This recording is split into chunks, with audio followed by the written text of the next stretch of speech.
오늘은 사도 바울이 드디어 로마로 가게 되는 그 일이 결정되는 그런 날입니다. 이 사도 바울의 이 재판이 꽤 오래 진행이 되고 있습니다. 2년 동안이나 무려 그냥 결론을 내리지 않고 벨릭스 총독이 그냥 가둬두고 있는 거지요. 뭐 완전 감옥은 아니고요. 어느 정도 자유가 부여된 상태로 2년 동안 그냥 그대로 놔둡니다. 예루살렘에. 그리고 돈을 바라고 자주 불러요. 사도 바울이 이제 예루살렘 교회에 구제금을 가지고 왔기 때문에 혹시나 해가지고 자주 부릅니다. 그러다가 2년이라고 하는 기간이 끝나죠. 지납니다. 이 벨릭스 총독이 임기가 뭐 있는 것은 아니지만 어쨌든 한 2년 동안 이 바울 있는 동안 있다가 벨릭스 총독은 다시 돌아가고 베스도라고 하는 총독이 새로 부임합니다. 여전히 결론을 내리지 않아요. 상황이 그럴 수밖에 없습니다. 어디까지나 이 벨릭스나 베스도는 정치가니까 뭐 좋게 말하면 여론을 무시할 수 없는 거죠. 유대인들이 사도 바울을 죽이라고 하는데 그것을 그냥 무시할 수가 없습니다. 그러니까 죽이지도 못하고 풀어주지도 못하고 여전히 그러고 있는 거죠. 그러다가 베스도가 부임했을 때 아그리빠 왕, 유대 왕입니다. 그의 여동생인 버니게와 함께 오게 되죠. 조언을 구합니다. 그래서 최종 신문을 하는 거죠. 최종 신문을 하고 결국 결론은 뭐냐? 로마로 보내는 겁니다. 왜냐하면 로마의 시민권자니까 로마 황제에게, 가이사에게 재판을 받도록 넘겨버립니다. 자기들이 결론 내릴 수 없으니까 그냥 넘겨버리는 거죠. 일반 뭐 재판관이라면 그렇게 안 하겠죠. 결론을 내리겠죠. 그러나 베스도나 벨릭스는 정치가니까 정치적인 결정을 내립니다. 그래서 사도 바울이 로마로 이제 떠나게 되죠. 27장부터는 이제 사도 바울이 로마로 이제 떠나는 그런 장면이 나오게 됩니다. 아그리빠 왕이 베스도에게 찾아왔을 때 아그리빠 왕이 사도 바울을 좀 만나고 싶다. 그랬더니 베스도가 만나게 해 줍니다. 그때 이제 사도 바울이 쭉 본인의 얘기를 하죠. 내가 예수를 믿는 사람들을 잡아 죽이는 사람이었다. 그런데 예수를 만나서 이렇게 변화가 됐다. 예수님께서 나를 종과 증인으로 삼으시고 또 전도자로 삼으셔서 사람들로 하여금 어둠에서 빛으로, 따라합시다. 어둠에서 빛으로, 죄사함으로, 기업으로, 그러니까 어둠에서 빛으로 인도하고 죄사함을 받게 하고 예수 그리스도를 통해서 그리고 기업을 얻게 하는 이런 사명을 나에게 맡겨주셨다. 그런 말씀을 어제 했습니다. 그리고 나서 이렇게 예수님에게 사명을 받고 나서 사도 바울이 어떤 반응을 보였는지 하는 것이 나오게 되는데요. 19절부터 22절 말씀 한번 쭉 읽어보겠습니다. 사도 바울이 어떻게 반응을 보였는지 다 같이 읽어보죠. 시작. 아그리빠 왕이여, 그러므로 하늘에서 보이신 것을 내가 거스르지 아니하고 먼저 다메섹과 예루살렘에 있는 사람과 유대 온 땅과 이방인에게까지 회개하고 하나님께로 돌아와서 회개에 합당한 일을 하라 전하므로 유대인들이 성전에서 나를 잡아 죽이고자 하였으나 하나님의 도우심을 받아 내가 오늘까지 서서 높고 낮은 사람 앞에서 증언하는 것은 선지자들과 반드시 되리라고 말한 것밖에 없으니 23절 곧 그리스도가 고난을 받으실 것과 죽은 자 가운데서 먼저 다시 살아나사 이스라엘과 이방인들에게 빛을 전하시리라 하미니이다. 예수를 만난 다음에 사도 바울은요, 세 가지 모습을 보입니다. 첫 번째로는 19절 보니까 하늘에서 보이신 것을 내가 거스르지 아니하고, 따라합시다. 거스르지 아니하고 순종했다는 말이죠. 뭐 이런 상황이 되면 뭐 웬만한 사람들은 다 순종할 거라고 봅니다. 그런 면에서 보면 참 큰 은혜죠. 물론 이것도 큰 은혜긴 하지만 예수 믿는 것 자체가 사실은 큰 은혜입니다. 더구나 이 새벽에 나와서 하나님 앞에 나올 수 있는 것 자체가 큰 은혜죠. 누가 우리를 이 자리로 인도했습니까? 하나님께서 기도의 사명자로 우리들을 불러주시고 인도하신 줄로 믿습니다. 그래서 거스르지 않았다. 혹시 하나님께서 우리의 마음속에 우리의 삶 가운데 보이신 것이 있으면 거스르지 아니하고 그 하나님의 음성에 순종할 수 있기를 주님의 이름으로 축복합니다. 그래서 어떻게 했다는 거죠? 회개에 합당한 일을 하라고 전했다는 겁니다. 첫 번째로는 그 하나님의 말씀을 듣고 전했고, 두 번째로 거스르지 아니했고, 그래서 회개와 그 회개에 합당한 일을 하라고 전했습니다. 그래서 회개와 회개에 합당한 일, 합시다. 회개에 합당한 일, 당연하겠죠. 회개를 했으면 회개에 합당한 일을 해야 되겠죠. 하나님을 믿으면 또 하나님을 믿는 사람다운 그런 삶을 살아야 되겠죠. 그렇게 사도 바울이 그런 것들을 전했다고 하는 것입니다. 그 다음에 전했다고 했는데 그런 내용과 회개에 대한 내용인데요. 무엇에 대한 회개냐 하는 내용이 나오는데 22절부터 23절입니다.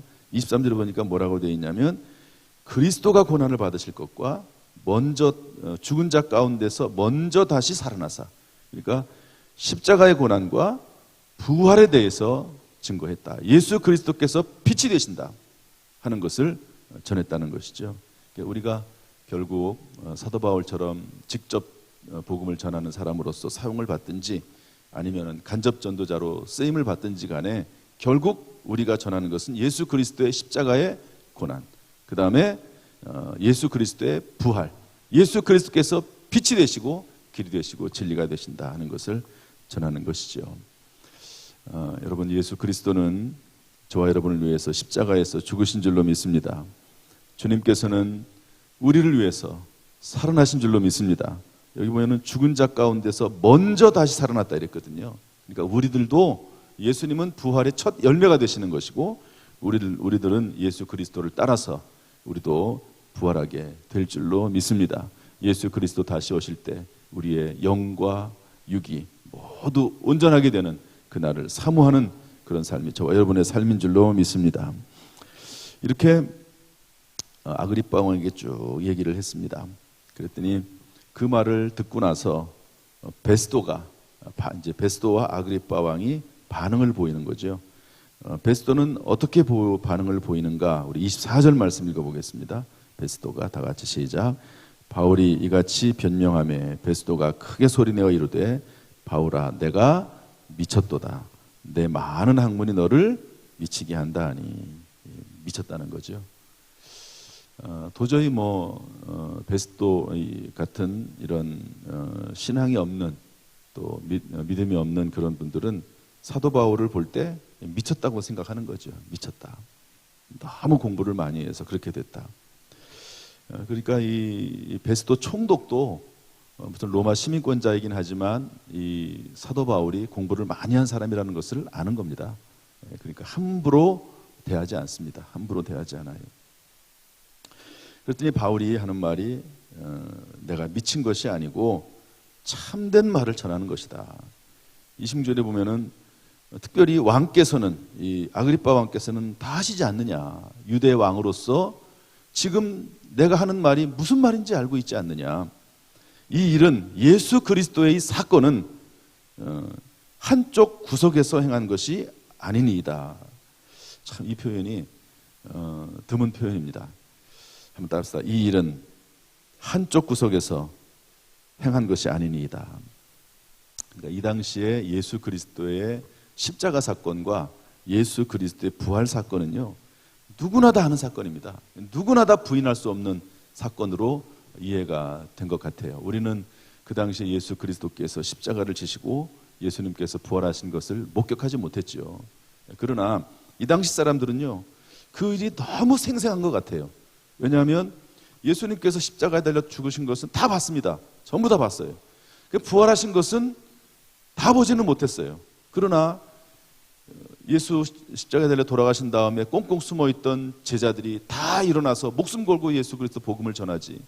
그리고 500여 명에게 예수님께서 일시에 나타나셔가지고 예수 그리스도의 부활을 증거하셨잖아요. 그 500명의 사람이 누굽니까? 예루살렘이라고 하는 동네가 큰 동네가 아니거든요.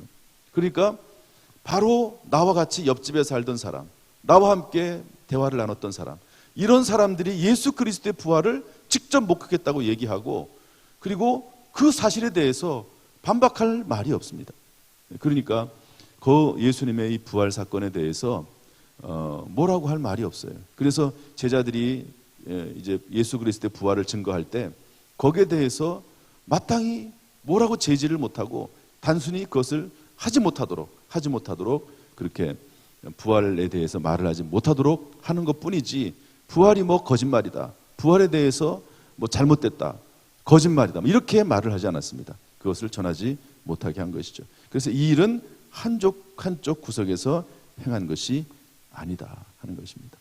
여러분, 예수 그리스도의 십자가, 예수 그리스도의 부활 사건, 이것은 이 당시에도 진리고 오늘날 저 여러분에게도 진리고, 예수 그리스도의 부활로 말미암아 우리도 그리스도와 함께 부활하게 될 줄로 믿습니다. 아그리빠 왕의 반응은 이렇습니다. 우리 28절 말씀 읽어볼까요? 28절 다 같이 시작. 아그리빠가 바울에게 이르되 내가 적은 말로 나를 권하여 그리스도인이 되게 하려는도다. 아그리빠 왕은 상황을 다 이해를 하니까 사도 바울이 그 짧은 시간이지만 그 시간을 통해서 자기에게 전도하려고 한다는 것을 알았어요. 결국 자기 얘기하면서 예수 만났던 이야기하면서, 그러면서 예수 만났던 이야기하면서 동시에 예수님의 십자가를 얘기하고 예수님의 부활을 얘기하면서 나에게도 전도하려고 하는구나. 지금 사도 바울이 사실은 엄청 어려운 때를 만난 것 아닙니까? 물론 사도 바울은 이것 때문에 뭐 전혀 두려워하거나 이것 때문에 걱정하거나 염려하지 않습니다. 하나님께서 말씀하셨기 때문에 로마에서도 복음을 전해야 된다고 하는 하나님의 음성이 이미 있었기 때문에 뭐 전혀 이 문제 가지고 두려워하지 않을 것입니다. 그러나 감옥에 구류되어 있는 상태거든요. 그런데 그 짧은 순간에 왕에게도 적은 말로 권해서 그리스도인이 되게 하려는도다. 늘 예수 그리스도 증거하려는 그런 마음이 있었다는 거죠. 참 믿음이 뜨겁고 은혜가 충만하고 그럴 때는요, 항상 예수 그리스도를 증거할 생각을 가지고 있습니다. 그래서 뭐 TV를 보더라도 저 TV에 나오는 저 사람은 예수 믿을까, 이런 생각을 하고 그러지 않습니까? 참 그랬던 때가 있었던 것 같아요. 근데 점점 신앙이 좀 이렇게 퇴보한다고 할까요? 그냥 무뎌졌다고 할까요? 그런 모습이 생기는 것 같습니다. 더구나 코로나19 시대를 맞이해서 지금 이런 때에 무슨 뭐 전도고, 오히려 전도하면은 오히려 교회가 욕을 먹기 때문에 안 돼, 이렇게 생각할 수 있습니다. 그러나 사도 바울은 어떤 상황이든지 간에 때를 얻든지 못 얻든지 그 짧은 시간에 왕에게 시간이 있을 때 적은 말로 권해서 그리스도인이 되게 하려고까지 하는 것을 볼 수가 있습니다. 우리의 믿음이, 또 우리의 신앙이 늘 이렇게 깨어있고 또 예수 그리스도를 증거하는 그런 모습으로 늘 깨어있는 그런 삶이 될 수 있기를 주님의 이름으로 축복합니다. 결국 어떻게 되느냐, 쭉 얘기를 들어보니까 이게 종교적인 문제지, 뭐 사도 바울이 폭동을 일으킨 것도 아니고, 사도 바울이 살인한 것도 아니고, 사도 바울이 도둑질을 한 것도 아니고, 강도를 한 것도 아니고, 사기친 것도 아니고, 뭐 사도 바울을 가둬놓을 이유가 없습니다. 그렇지만 또 풀어줄 수도 없어요. 그러지 않습니까? 유대 종교 지도자들이 하도 난리를 피우니까, 그래서 결론이 이렇습니다. 우리 30절부터 32절까지 한번 읽어보겠습니다. 시작. 왕과 총독과 번이게와 그 함께 앉은 사람들이 다 일어나서 물러가 서로 말하되 이 사람은 사형이나 결박을 당할 만한 행위가 없다 하더라. 이에 아그리빠가 베스도에게 이르되 이 사람이 만일 가이사에게 상소하지 아니하였더라면 석방될 수 있을 뻔하였다 하니라. 그래서 로마로 보냅니다. 참 놀랍죠. 이런 일을 통해서 그렇게 사도 바울이 바라고 바랬던 로마, 그 로마에 가게 됩니다. 자기 돈을 들여서 가는 게 아니고, 물론 뭐 거의 반절은 죄수의 신분으로 가기는 하지만, 그런데 또 이제 내일 다음에 나오는 27장에서 보면 율리오라는 사람이 사도 바울을 데리고 가는데요, 자유를 줍니다. 사도 바울이 죄가 없다는 걸 알아요. 그리고 사도 바울이 어떤 사람인지는 압니다. 공부를 많이 한 사람이고 로마 시민권자고, 그리고 이 사람이 훌륭한 사람인 걸 다 알아요. 어느 정도 자유를 줍니다. 그렇게 해서 이런 방법으로 로마로 가게 됩니다. 전혀 생각하지 못했던 방법, 그런 방법으로 사도 바울의 꿈이 이루어지고 소망이 이루어지고 하나님의 계획이 이루어지는 것을 볼 수가 있습니다. 하나님의 계획과 섭리는 참 놀랍습니다. 하나님의 생각과 사람의 생각은 달라요. 그래서 너무 내 생각만으로 하나님을 가둬두지 말고 하나님의 그 크신 은혜, 그 크신 능력, 하나님의 지혜, 그분의 지혜를 받아서 동행하는 저와 여러분의 삶이 되기를 주님의 이름으로 축복합니다.